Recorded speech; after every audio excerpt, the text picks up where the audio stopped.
trucks, built to serve.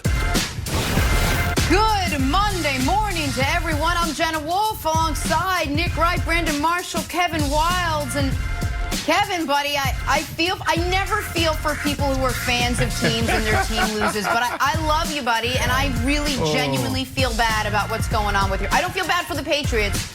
I feel bad for you sent the as text my out friend. right away. I sent the text out about Baker and the Browns. What I didn't do is send the text out about the Patriots. We will discuss everything today, including Nick's Chiefs. But we start this morning in Baltimore. Steelers-Ravens. And this one lived up to its billing. Did it ever? Big Ben rallying the Steelers with 21 second-half points to take the lead late. Then a fourth down stop, sealing the win. As you guys predicted, Ravens were able to run all day. It's that pass game for Baltimore that was pretty much a non-factor. Steelers remain now the only undefeated team at 7-0. And Brandon, let's tee off this conversation with you. Did your Steelers prove they are the best team in the NFL? Look, it's my team. I picked them to make it to the Super Bowl, but absolutely not. And Jenna, you know, I was surprised that the Baltimore Ravens were able to run the ball the way they did. 265 yards? Are you kidding me? That was like Amazon. That was like Amazon ground, Amazon Prime. They were able to do whatever they wanted to. They were able to drive and on the ground anywhere. And that's just unbelievable. Nick, that's your top front seven in the NFL. They're my number 2 behind the Tampa Bay Bucks. I was ready to crown them number 1, but after that, that performance, I got to keep them right there at number 2. So Jenna, you know, you got the Kansas City Chiefs out there, Seattle Seahawks, you got Tampa Bay. So are they the best team? No, I don't think so. But that was a really good win for them. You know, whenever you can get an opportunity to win a nasty game, a dirty game versus a really good team, it's almost better than if you blew them out. Like, that's a character-building game, Nick. That's interesting. All right, so, Brandon, I want to give you 2 compliments. One I expected to give you, and one is shocking. The first one is the expected one. That is a great-looking shirt you're wearing this morning. I don't know who inspired you to wear more floral prints, but you look outstanding. The second one... You did, buddy. You did. You did. Thank you very much. Your take this morning shocks me. It pleasantly shocks me. Why? Because you did pick the Steelers to go to the Super Bowl. You have been higher on them than anyone outside of the greater Pittsburgh area. They just got a win against a Baltimore team when Baltimore's coming off a bye. Baltimore needs the win.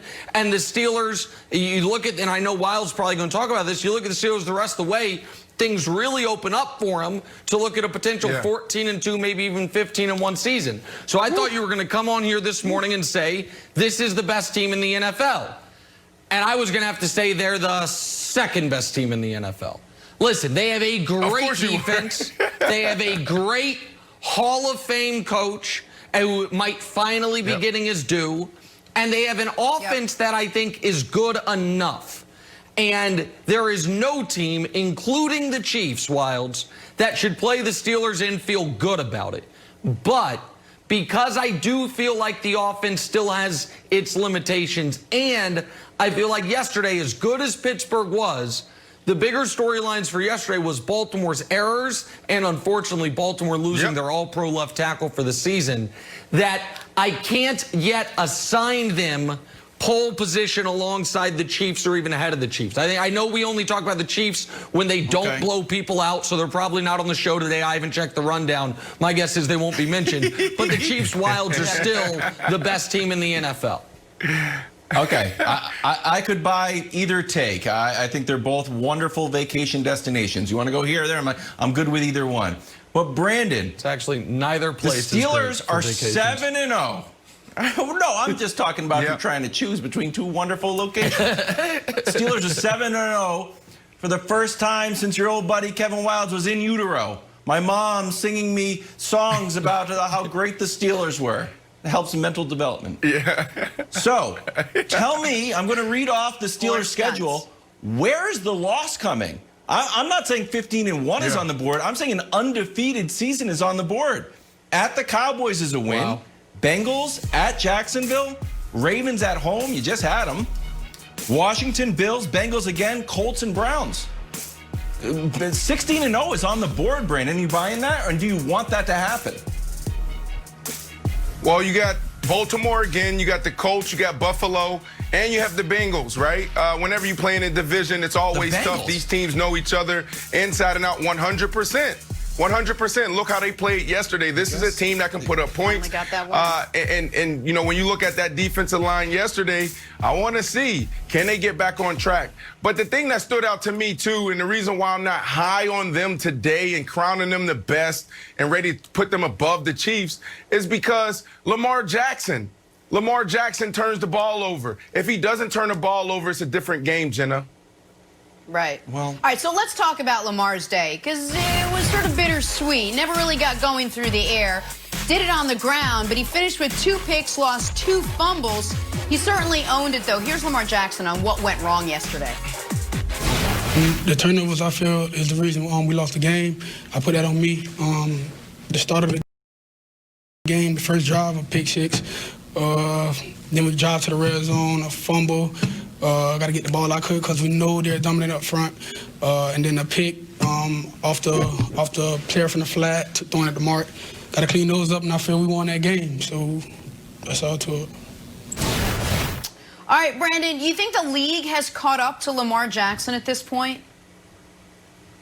No. So first, let's start with Lamar Jackson. He said it. Different ball game if he doesn't throw that terrible pick. And this is my buddy. I love Lamar Jackson, but I got a job to do. I got to call him out, got to hold him accountable. Those 2 picks is on him.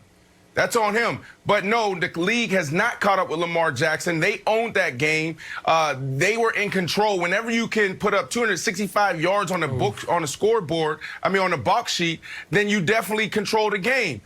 I think the league has caught up to Greg Roman, his scheme. His passing game. Oof. Like when you got to throw the ball, and I keep saying this, you got to have an identity. They have no identity in the passing game. I don't know if they're a spread team. I don't know if they're a play action team. I don't know who they are when it comes to the passing game. Lamar Jackson 100% has to clean up those turnovers, but Greg Roman, I'll continue to say this, have to develop an identity in the passing game. Yeah. Okay, this one we disagree on. I'm not saying Greg Roman doesn't deserve any of the blame.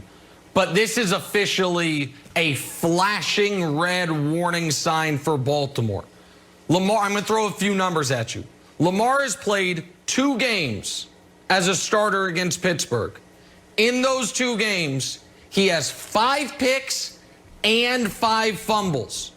Lamar Jackson, in 2020, the calendar year, has played 3 games that really matter. They are the 3 worst games he's played. They're 0 for 3, and in those 3 games, he has 4 interceptions and 6 fumbles. That's the playoff game, the Chiefs game, and now the Steelers game.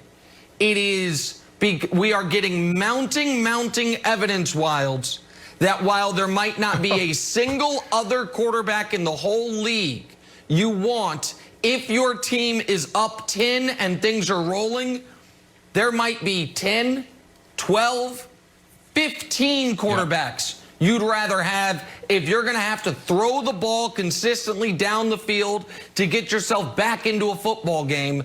And if I'm Baltimore, the bye is now gone. You're down a tiebreaker against Pittsburgh in 2 games. You're down a tiebreaker in a game against Kansas City. I am highly concerned about how Lamar has played in the biggest games of his career up to this point. See, my favorite thing on the internet yesterday, Hollywood Browns, tweet and delete. Love it. Dwayne Wade, love it. Everyone who just wants to take to Twitter, you tweet something, then quickly just pull it back. It's like we never saw it. Hey, what's the problem with having soldiers? We're never using them. Okay, Brandon, we're a Hollywood Brown friend of the show. 2 targets, one of them was a touchdown. It seems to me that's a shot at Greg Roman and not at Lamar. I feel like, air it out a little bit. I don't know how you feel, but... Yeah, listen, I feel for him. He's absolutely right, but he has to learn from guys like myself. He has to learn from his cousin, Antonio Brown. You don't do this in public. You got to learn from other guys' mistakes. But I feel for him. 100% feel for him. He is a wide receiver. A receiver catch the ball, throw the ball. And Nick, this goes back to your point. This isn't on Lamar Jackson. You have Hollywood Brown standing there, a guy who can easily be a playmaker week in and week out, and you don't utilize him. That is about the identity of the passing game. So yes, Lamar. Right. What you said, I wish we had more time, Jen. I know we got to go.